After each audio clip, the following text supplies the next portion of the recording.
सत्य समाचार, निष्पक्ष समाचार, समाज बदल्ने हाम्रो अभियान। नमस्कार, यो हो टाइम समाचार। म चाहन्छु सुरु गरौँ नेपाल रेलवे सम्बन्धी समाचारबाट। नेपाल रेलवे कम्पनीले भारतको जयनगरदेखि धनुषाको कुर्था रेलमार्गमा सञ्चालन हुँदै आएको रेलको वासिङ गराउन मात्र वार्षिक 5 करोडभन्दा बढी रकम खर्च गर्दै आएको छ। कम्पनीको आफ्नै वासिङ सेन्टर नहुँदा भारतमा रेलको वासिङ गराउनु पर्ने बाधा रहेको छ। जयनगर कुर्था रेलमार्गमा गत 2078 चैत्र 19 गतेदेखि नियमित रेल सेवा सञ्चालन हुँदै आएको छ।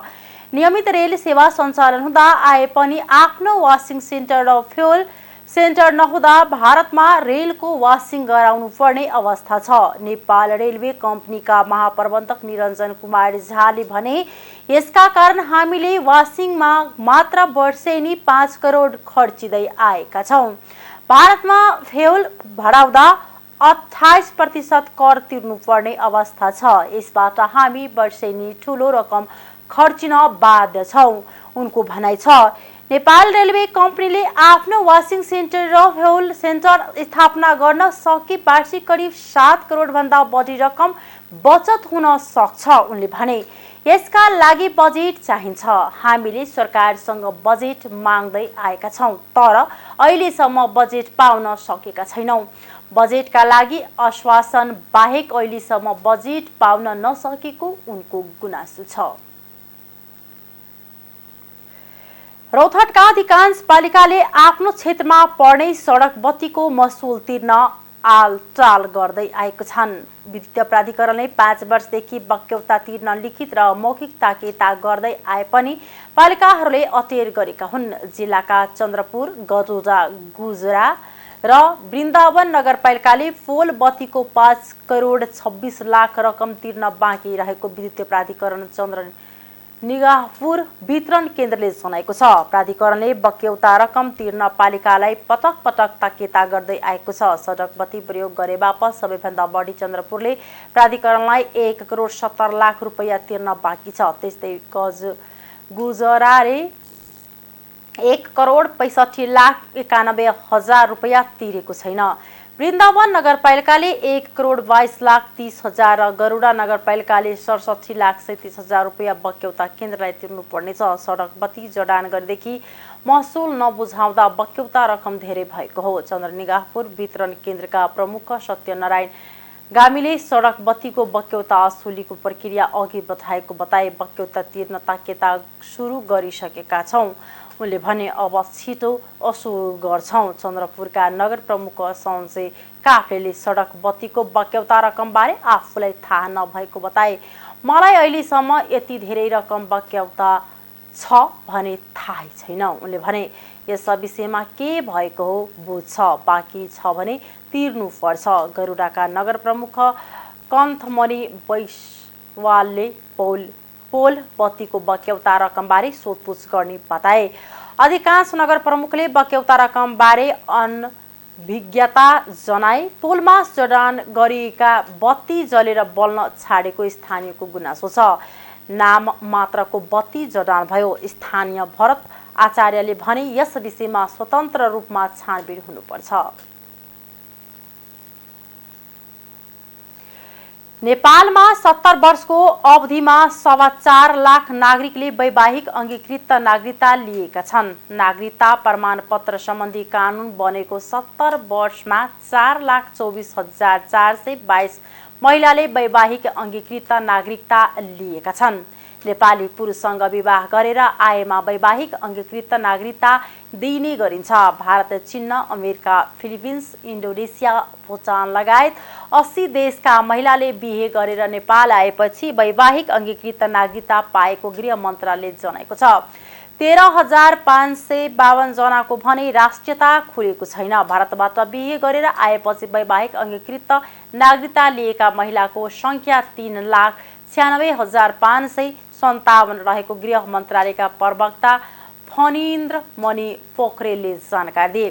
नेपाली मुलुकका 13,507, फिलिपिन्सका 161, आइसल्यान्डका 153, चिनिया 137, इन्डोनेसियाका 56, भुटानका 46, बङ्गलादेशका 22, नेदरल्यान्डका 19 र म्यानमारका 16 महिलाले नेपाली पुरुषसँग विवाह गरी अङ्गीकृत नागरिकता लिएका छन्। प्रदेश 1 अन्तर्गतका जिल्ला प्रशासन कार्यालयबाट 42,761, मध्य प्रदेशका जिल्लाबाट 2,29,973, बागमतीबाट 2,087, गण्डकीमा 3,384, लुम्बिनीमा 1,43,104, कर्णालीमा 87 र सुदूरपश्चिम प्रदेशका जिल्लाबाट 3,026 जनाले वैवाहिक अङ्गीकृत नागरिकता लिएका छन्। प्रधानमन्त्री तथा नेपाली कांग्रेसका सभापति शेरबहादुर देउवा सहितका पदाधिकारी राष्ट्रपति विद्यादेवी भण्डारीलाई भेट्न शीतल निवास पुगेका छन्। राष्ट्रपति भण्डारीले बोलाएपछि सोमबार दिउँसो प्रधानमन्त्री तथा कांग्रेस सभापति देउवा, उपसभापति पूर्ण बहादुर खड्का र धनराज गुरुङ, महामन्त्री गगन थापा, सञ्चार मन्त्री ज्ञानेन्द्र बहादुर कार्की लगायतका नेता शीतल निवास जानुभएको। राष्ट्रपतिले नागरिकता विधेयक फिर्ता गरेपछि सरकार र राष्ट्रपति बीच केही समझदारीको अवस्था देखिएको छ। यसै विषयमा छलफल गर्न राष्ट्रपतिले बोलाएको अनुगमन नेताहरूले गरेका छन्। नेकपा एमालेका सांसद प्रदीप कुमार ग्याबीले बेपत्ता पारेका व्यक्तिको छानबिन, सत्य निरूपण तथा मेलमिलाप आयोग तेस्रो संशोधन विधेयक 2079 फास्ट ट्र्याकबाट पारित गर्न नहुने बताउनु भएको छ। प्रतिनिधि सभाको सोमबारको बैठकमा बेपत्ता पारेका व्यक्तिको छानबिन सम्बन्धी विधेयकमाथि भएको सैद्धान्तिक छलफलमा बोल्दै उहाँले यो विधेयकलाई संसदबाट फास्ट ट्र्याकमा पारित गर्न नहुन बताउनु भएको हो। यो विषय संवेदनशील भएको उल्लेख गर्दै उहाँले प्रक्रियालाई उल्लङ्घन गरेमा झनै गिजो लिने बताउनु भयो। उहाँले प्रक्रियालाई अवमूल्यन नगर्न चेतावनी पनि दिनुभयो। नेकपा माओवादी केन्द्रकी सांसद यशोदा गुरुङ सुवेदीले यो विधेयकलाई छिटोभन्दा छिटो पारित गर्नुपर्ने बताउनुभयो। राज्यका निकायहरू स्वतन्त्र ढङ्गले चल्न नसकेको भन्दै उहाँले शान्ति प्रक्रियालाई तार्किक निष्कर्षमा पुर्याउन राज्यका निकायहरू स्वतन्त्र रूपले चल्नुपर्ने बताउनुभयो। उहाँले शान्ति प्रक्रियाको सम्बन्धमा एनजिओ आइएनजिओ को निर्देशन अनुसार राज्यका अङ्गहरू चलेको आरोप लगाउनुभयो। नेपाली कांग्रेसका सांसद दिव्यमणि राज भण्डारीले समस्या समाधानका लागि 1,80 करोड रुपैयाँ बजेट व्यवस्था गरेको भन्दै पारदर्शी रूपले काम हुनुपर्नेमा जोड दिनुभयो। उहाँले छानबिन समितिमा महिलाहरूको प्रतिनिधित्व हुनुपर्ने बताउनुभयो। एनजिओ आइएनजिओको सहयोग लिँदा एकीकृत रूपमा लिनुपर्ने उहाँको भनाइ छ। प्रतिनिधि सभाका सांसद दुर्गा कुमारी विश्वकर्माले आगामी मङ्सिर 4 गते हुने समग्र प्रदेशको चुनावमा विदेशमा बस्ने नेपालीले पनि मत हाल्न पाउने अधिकारको सुनिश्चितता गर्नुपर्ने माग गर्नुभएको छ। सभाको आजको बैठकको शून्य समयमा सांसद विश्वकर्माले भन्नुभयो, आगामी निर्वाचनमा विदेशमा रहेका नेपालीले पनि मत हाल्न पाउनुपर्छ। सरकारले त्यसको व्यवस्था गर्नुपर्छ। साथै देशभित्र पनि कतिपय नागरिक मत हाल्नबाट वञ्चित भएका छन्, त्यसको उचित व्यवस्थापन गर्नुपर्छ। सरकारले उहाँले अहिले 45 लाख नेपाली विदेशमा रहेको तर अहिलेसम्म देशमा हुने कुनै पनि चुनावमा मत दिने अधिकार नपाएको बताउनुभयो। सांसद विश्वकर्माले सम्बन्धित दूतावासबाट भोट हाल्न पाउने व्यवस्था गर्न पनि माग गर्नुभयो। उहाँले नेपालमा नै रहेर नेपाली विभिन्न उद्योगमा काम गर्न जनताले भोट दिन नपाएको अवस्था रहेको भन्दै उद्योगमा काम गर्ने मजदुरहरूलाई पनि भोट हाल्ने वातावरण बनाउन माग गर्नुभयो। सांसद प्रेम स्वालले ठमेलमा सार्वजनिक पोखरी मिचेर बनाएको व्यापारिक भवन छाया कम्प्लेक्स भत्काउन आवश्यक रहेको बताउनु भएको छ। आज सोमबार प्रतिनिधि सभा बैठकको शून्य समयमा बोल्दै उहाँले यस्तो बताउनु भएको हो। भारतको नोएडामा नियममा मिचेर बनाएको गगनचुम्बी ट्विन टावरमा विस्फोटक पदार्थ राखेर भत्काएको उदाहरण दिँदै उहाँले काठमाडौँको सार्वजनिक ठाउँ कमल पोखरीको जग्गा मिचेर बनाएको छाया कम्प्लेक्स भत्काउनु पर्ने बताउनु भएको। यस्तै उहाँले त्रिभुवन विश्वविद्यालय 3 वर्षमा 303 तालाबन्दी भएकाले 3 वर्ष यता प्रधानमन्त्री र शिक्षा मन्त्री भएकाहरूलाई स्पष्टीकरण सोध्नुपर्ने बताउनुभयो। युद्धको समयमा समेत विद्यालय र विश्वविद्यालय सञ्चालन भएका देशहरू धेरै रहेको उहाँको भनाइ छ। सांसद सुवालले चुनाव घोषणा भएपछि संसद चलिरहने आचार संहिताको उल्लङ्घन भएको गुनासो भएकाले तत्काल संसद अन्त्य गर्न माग गर्नुभयो। उहाँले उल्लेखित विषयमा सभामुखसँग रुलिङको माग समेत गर्नुभयो। सांसद दिव्यमणि राज भण्डारीले गोर्खा रेजिमेन्टमा भर्ना भएका नेपालीले पाउनुपर्ने सुविधाको विषय टुङ्गो लगाउन सरकारसँग माग गर्नुभएको छ। राज भण्डारीले गोर्खा सैनिकको मागलाई सरकारले बेवास्ता गरेर दुखी बनाएकाले तत्काल माग पूरा गर्न माग गर्नुभएको उहाँले भारतमा समेत गोर्खा भर्नामा नयाँ नियम बनाएको बताउनुभयो। नेकपा एमालेका महासचिव शंकर पोखरेलले एमाले अध्यक्ष केपी शर्मा ओली जनताको अभिभावक भएको दावी गरेका छन्। चुनावी तयारीबारे एमाले केन्द्रीय प्रचार तथा प्रकाशन विभागको पत्रकार सम्मेलनमा बोल्दै उनले आगामी निर्वाचनमा एमाले बहुमत ल्याउने दावी गरे। उनले भने जनताको अभिभावक केपी ओली नै हुन्, त्यसैले हामीले उहाँलाई भावी प्रधानमन्त्रीको रूपमा अघि सारेका छौं। हामीले एकल बहुमतको अपेक्षा गरेका छौं। उनले हिंसा पीडित नागरिकलाई भएको समस्या समाधानको लागि ओलीले नै भूमिका खेलेको दावी गरे। संविधान बनाउने बेलामा 12 हस्तक्षेप खेपेर ओलीले आफूलाई सफल नेताको रूपमा प्रस्तुत गरेको बताए। नाकाबन्दी र नेपालको भूमि छापेको नक्सा ल्याएपछि पार्टीभित्र विग्रह सुरु भएको बताए। राष्ट्रको पक्षमा उभिँदा आफ्नो पार्टी नेतृत्व र पार्टीमाथि घेराबन्दी भएको बताए। अहिलेको गठबन्धनको सरकारले राजनीतिलाई अदालतमा प्रवेश गराएको बताए। गठबन्धनले संवैधानिक व्यवस्थालाई नै सङ्कटमा पारेको बताए। नेपाल सरकार र विश्व बैंक बीच 10 करोड अमेरिकी डलर अर्थात् झण्डै 3 अर्ब नेपाली रुपैयाँ बराबरको सहुलियतपूर्ण ऋण सम्झौतामा हस्ताक्षर भएको छ।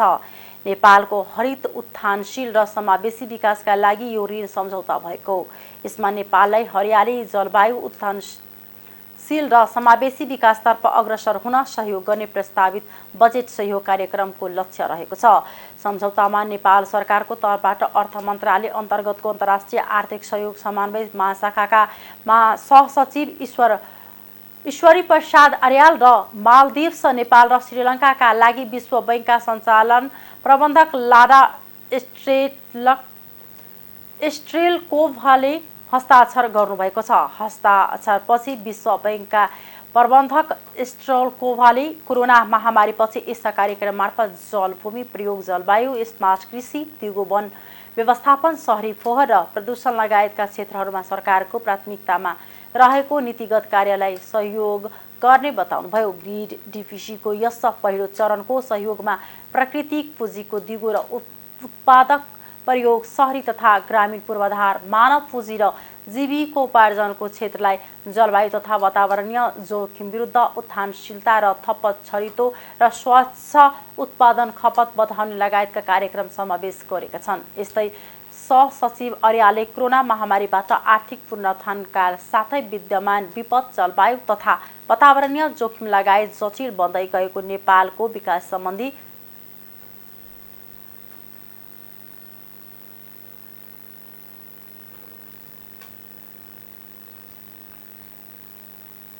आर्थिक समाचार।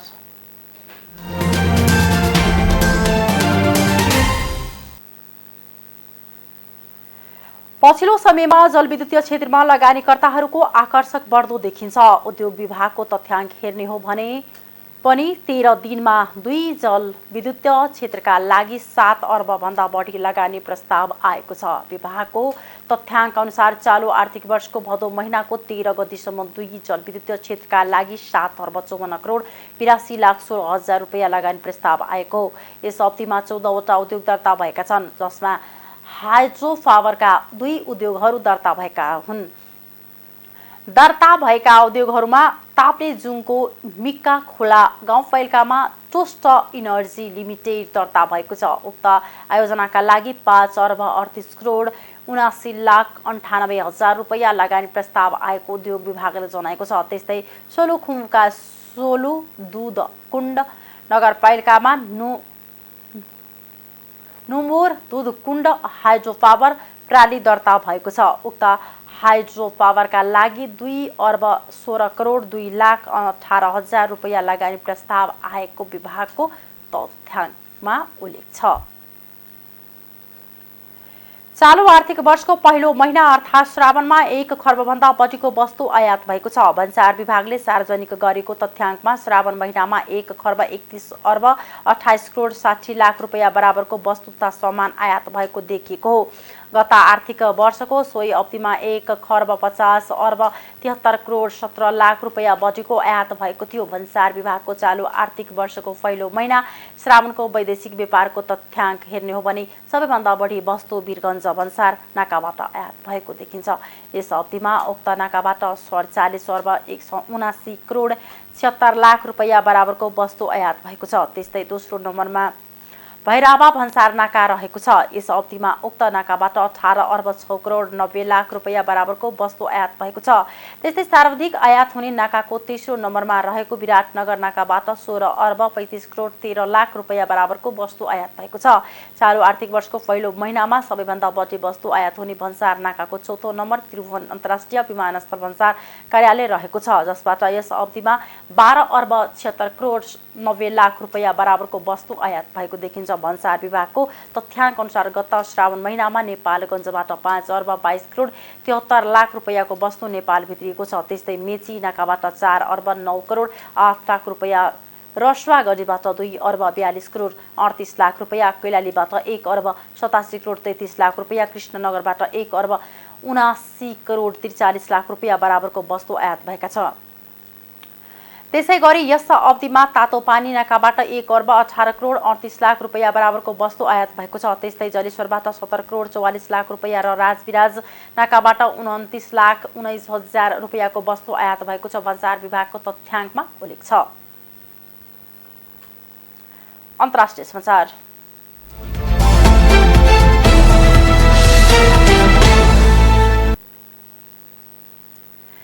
बाढीले धेरै धनजनको क्षति गरेपछि पाकिस्तानले अन्तर्राष्ट्रिय सहयोगका लागि अपिल गरेको छ। अमेरिका, बेलायत, संयुक्त अरब एमिरेट्स र अरू देशहरूले सहयोग उपलब्ध गराउँदै आए पनि अझै धेरै सहयोगको आवश्यकता रहेको पाकिस्तानले बताएको छ। बीबीसीले जनाएको छ, यो वर्ष जुन यता धेरै पानी परेर आएको बाढीका कारण पाकिस्तानमा ज्यान गुमाउनेको सङ्ख्या 1,033 जना पुगेको छ भने 10,000 स्थापित भएका त्यहाँको राष्ट्रिय विपद व्यवस्थापन निकायले जनाएको छ। देशको उत्तर पश्चिममा पर्ने खैबर पख्तुनवा प्रान्तमा नदीका तटबन्धहरू भत्केपछि ठुला बाढी आउँदा कयौं मानिस विस्थापित भएका छन्। बाढीले विस्थापित भएकाहरू राहतको पर्खाइमा छन्। बाढी प्रभावितका लागि आफूले सक्दो सहयोग गरिरहेको पाकिस्तान सरकारले जनाएको छ। दक्षिण पूर्वमा अवस्थित सिन्ध प्रान्तमा पनि हजारौं मानिसहरू विस्थापित भएका छन्। आर्थिक समस्यासँग जुधिरहेको पाकिस्तानमा विपत्तिले झनै समस्या निम्ति आएको छ। पाकिस्तानमा हरेक वर्ष बाढीको जोखिम हुने गरेको भए पनि यसपालि फरक खालको वर्षा भएकाले धेरै जनधनको नोक्सानी भएको मौसमविदहरूले बताएका छन्। लिबियाली सेना र सशस्त्र समूहबीच आइतबार भएको झडपमा मृत्यु हुनेको संख्या 32 पुगेको अन्तर्राष्ट्रिय सञ्चार माध्यमले जनाएका छन्। झडपमा दर्जनौं मानिस घाइते भएका छन्। सशस्त्र समूहले बिहिबारदेखि लिबियाको अस्पतालमा हमला गरेका छन्। आक्रमणमा दर्जनौं अस्पतालमा क्षति पुगेको छ।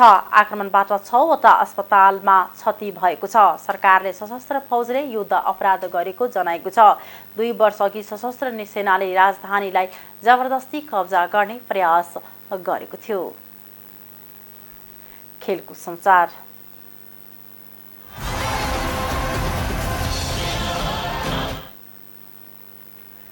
नेपाल र केन्या बीच आज चौथो T20 खेल हुँदैछ। खेल नैरोबीको जिमखाना क्रिकेट मैदानमा दिउँसो 4:15 बजे सुरु भएको छ। आजको खेल जितेमा नेपालले 1 खेल अगावै श्रृङ्खला जित्नेछ। 5 खेलको T20 श्रृङ्खलामा नेपाल 2-1 ले अघि छ। हिजो भएको तेस्रो खेलमा नेपाल 4 विकेटको विजयी भएको थियो। त्यसअघि भएको पहिलो खेलमा नेपालले केन्यालाई 5 विकेटले हराएको थियो भने दोस्रो खेलमा केन्याले नेपाललाई 18 रनले हराएको थियो। नेपाल र केन्या बीचको 5औं तथा अन्तिम T20 भोलि हुनेछ। T20 श्रृङ्खलापछि नेपालले घरेलु टोलीसँग 1 दिवसीय खेल्नेछ। पहिलो 1 दिवसीय खेल आउँदो 17 गते, दोस्रो खेल 18 गते र तेस्रो खेल 20 गते हुनेछ। हस्, अहिलेको लागि टाइम समाचार यति नै। हेर्दै गर्नुहोला टाइम्स टेलिभिजन। नमस्कार।